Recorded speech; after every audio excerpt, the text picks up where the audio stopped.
Hey guys, what's up and welcome back to my channel. So first of all, let's just get this out of the way. Yes, my voice sounds like a mixture between a 15-year-old going through puberty and a woman taxi driver who has been smoking for 40 years. For that, I profusely apologize. The cough drops have been taken, yet here we are, so we shall bask in this misery together. What I wanted to talk about today was photo editing. Now, I know this has been a topic that has been discussed rather often, rather repetitively for a while, but I haven't talked about it, I think, in at least over a year. Now, I follow a couple of accounts on Instagram that show the celebrity version of pictures versus the actual reality version of pictures. One thing before we get into it that I want to underline is that these accounts that are like celebrity versus reality versions of pictures, some of the accounts I find toxic. I just want to make it really obvious that I don't think that the group of people who show these two versions of images are all toxic. It's not homogenous. They're not all saints. They're not all devils. The accounts have different intentions, in my opinion. There's one post I wanted to focus on, mainly because I'm going to be using this post as an example. Now, the person in this post is Meredith Mickelson. She's a model. This isn't against her. It's just the last post I saw, so I figured I would use that one as a stand-in for basically any other celebrity. So I wanted to go through this post because I also think there is a lot of questioning of where we draw the line, in the sense of, do we have to say that a picture is edited even if we just put a filter? And by filter, I don't mean anything that changes your face or anything like that. I literally mean like a saturation filter that makes the colors in your pictures pop more. Does that have to be said now? Or are we keeping it exclusive to, if it's a filter that makes your nose look smaller and your jaw look more square or something, then do we have to say it? I have my own perspectives on that, and we'll talk about those too. So here on this account called Celeb Face, we can see Meredith Mickelson's version of the picture and then the photographer or the makeup artist, whoever's version of the picture. Now, a lot of these edits, in my opinion, are obvious when you see the side by side, right? Like, I don't have to necessarily point out to you, oh, clearly the jawline is different. Clearly, the eyes are bigger. Clearly, there's a lot that looks different, right? But for people who aren't used to it, I think that you need to look a little harder. And I say that because I showed some of my family members and they didn't necessarily immediately see what was being changed, which I think is also part of the issue, sadly. I don't think anyone should be trained in Photoshop or some shit to know a celebrity is changing a significant amount of how they look. But at the same time, I wish people knew, just so people don't take it more to heart, because people with eating disorders, me, people with body dysmorphia, also me, people with even just self-esteem or body image issues, these are things that could really fuck them up and give them the idea that certain things are attainable without plastic surgery, without any kind of even non-invasive surgery, or without diets. Like, some of these things are really down to genetics and that's it. You can't really just change the shape of your jaw by hoping so, right? So I think a lot of this is dangerous, specifically because there's this posing of like, oh, I'm just like this is who I am, this is my reality.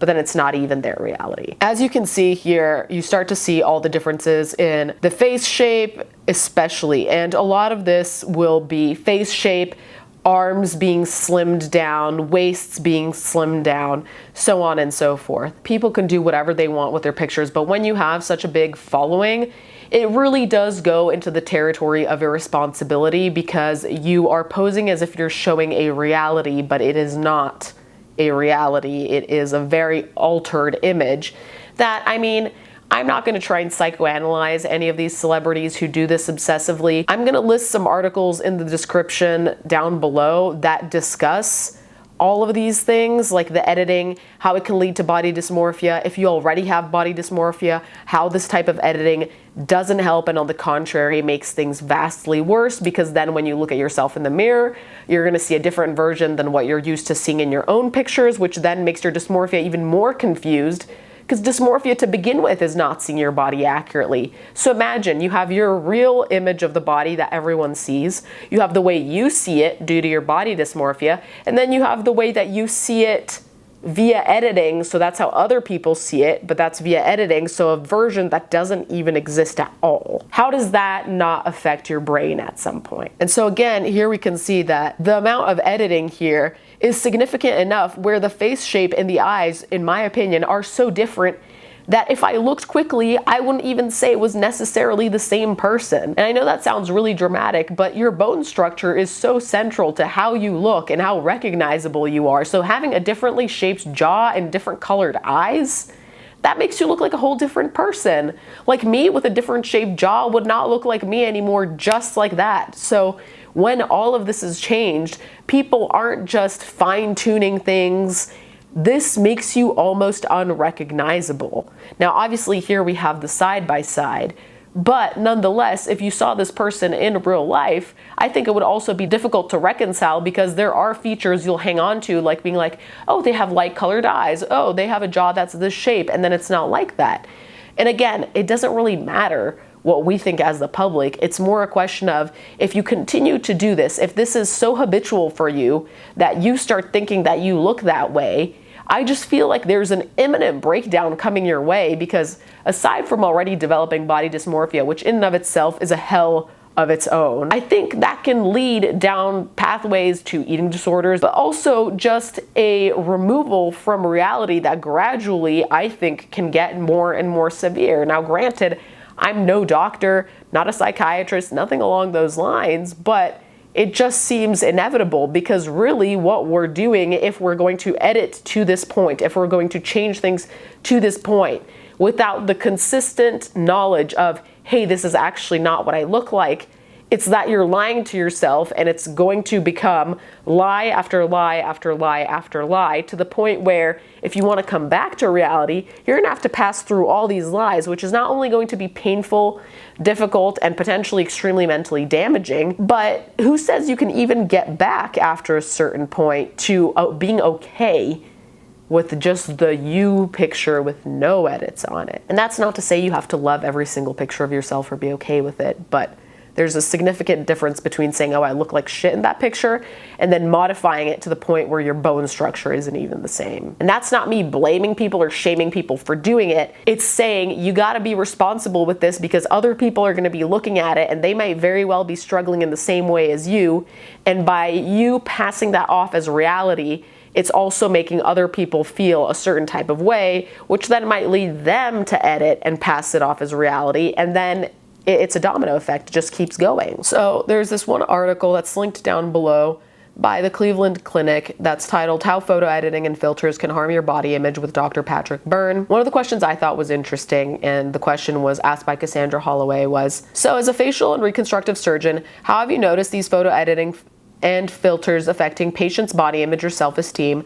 How often do you see patients coming in comparing themselves to a filtered version of themselves? This is the response. What was unique after the introduction of the smartphone is that on a weekly basis, we started to encounter patients who look in the mirror and in front of us in the room would express things like, well, you can't really see it here, or it's not really showing up. And they instinctively reached out in their pocket, pull out their phone, and they start showing how their nose is too big and it's crooked and they want this changed. And it's really a phenomenal dynamic. I mean, it's obviously a little deranged to suggest that an image on your phone is more reflective of reality than the actual physical you who's sitting in the room. So it's a really difficult dynamic. And part of that is because selfies distort facial proportions. So it's been shown that if a selfie is taken pretty close to the face, for example, the nose looks about 30% larger than it actually is. So even before these filters were in place, there's this effect on many people in which they believe that they look worse than they actually do, and they care more because they're subjected to their imagery literally thousands of times a year through social media platforms. And I thought that this was interesting because even without editing, we're seeing that there's an issue between the image and reality that we're not entirely in control of. Like, yeah, you can take a selfie farther away so your nose doesn't look much bigger in that selfie, but again, even without trying to look a certain type of way, without editing, the photo that you have on your camera might very well not be representative of you to begin with. So it's like you're already starting with an altered reality, which then you're gonna go to edit. So you're gonna alter a reality that wasn't even the actual reality to begin with. So you're taking steps farther and farther away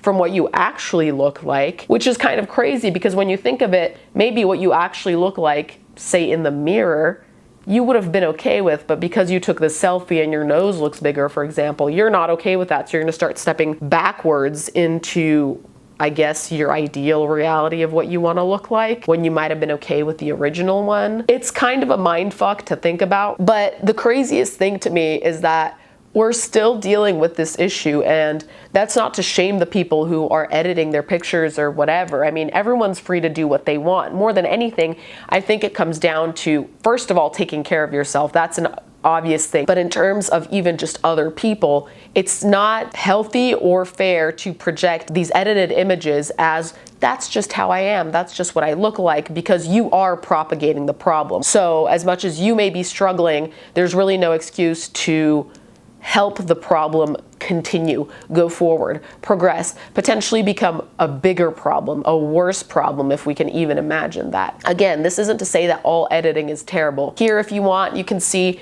2 images that I edited for my Instagram. I don't edit my body at all. The only thing I've ever edited on my body is the hairline of my wigs if it looks really fucked up, because that's embarrassing. But aside from that, my body dysmorphia, I think I would lose my goddamn shit if I started editing my body. But even here, you can see the colors look different, sure. Do you think that's worth disclosing? If you think so, I'll disclose that. I do think we have to start having conversations of what may be worth disclosing just for the sake of everyone's mental health, and just to remind people that Instagram, whatever platform, is extremely curated. And as much as we all know that it's curated, it doesn't mean that we remember it enough to the point where we can separate ourselves and not internalize it and be like, holy shit, they look like that, I don't look like that, and then the spirals. Anyways, guys, you can let me know what you think in the comments down below. Thank you guys so much for watching. I'm sorry if this video was a little bit messy, but since I'm on cold medicine, the brain can only do so much today.